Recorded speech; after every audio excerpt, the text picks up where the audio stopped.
reminds me of my failings. Had I been more effective, I would not have needed such an implement. The persuasion in my voice would have been enough. As a group of statuary, it's not a great success. Too crowded. I would have preferred more emphasis on myself. But at least I look sane. It could well have been otherwise, as the elderly sculptress, a true believer since deceased, had a tendency to confer bulging eyes on her subjects as a sign of their pious fervor. Her bust of Aunt Helena looks rabid, that of Aunt Vidala is hyperthyroid, and that of Aunt Elizabeth appears ready to explode. At the unveiling, the sculptress was nervous. Was her rendition of me sufficiently flattering? Did I approve of it? Would I be seen to approve? I toyed with the idea of frowning as the sheet came off, but thought better of it. I am not without compassion. Very lifelike, I said. That was 9 years ago. Since then my statue has weathered. Pigeons have decorated me. Moss has sprouted in my damper crevices. Votaries have taken to leaving offerings at my feet.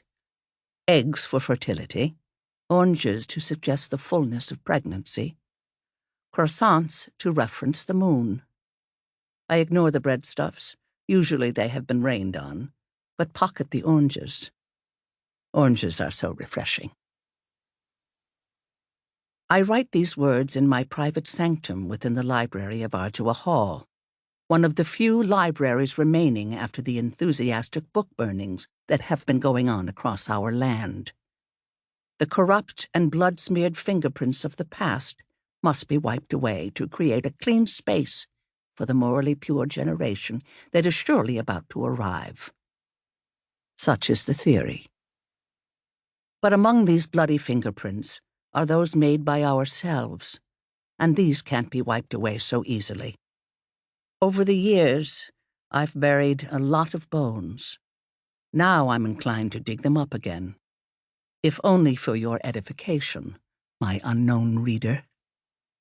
If you are reading, this manuscript at least will have survived. Though perhaps I'm fantasizing. Perhaps I will never have a reader. Perhaps I'll only be talking to the wall, in more ways than one. That's enough inscribing for today. My hand hurts, my back aches, and my nightly cup of hot milk awaits me. I'll stash this screed in its hiding place, avoiding the surveillance cameras. I know where they are, having placed them myself. Despite such precautions, I'm aware of the risk I'm running. Writing can be dangerous. What betrayals and then what denunciations might lie in store for me? There are several within Ardua Hall who would love to get their hands on these pages. Wait, I counsel them silently.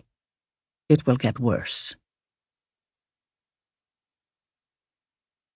Part 2. Precious Flower.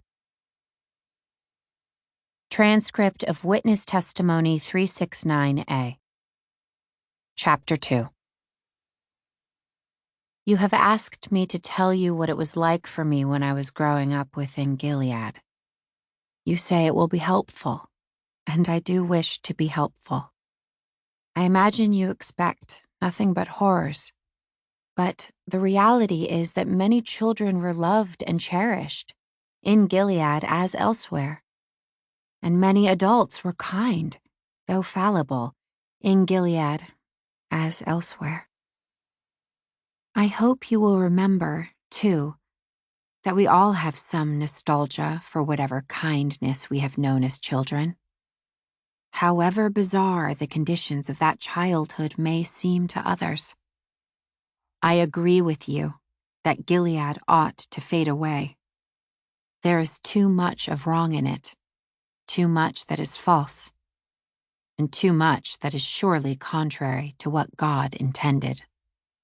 But you must permit me some space to mourn the good that will be lost. At our school, pink was for spring and summer, plum was for fall and winter, white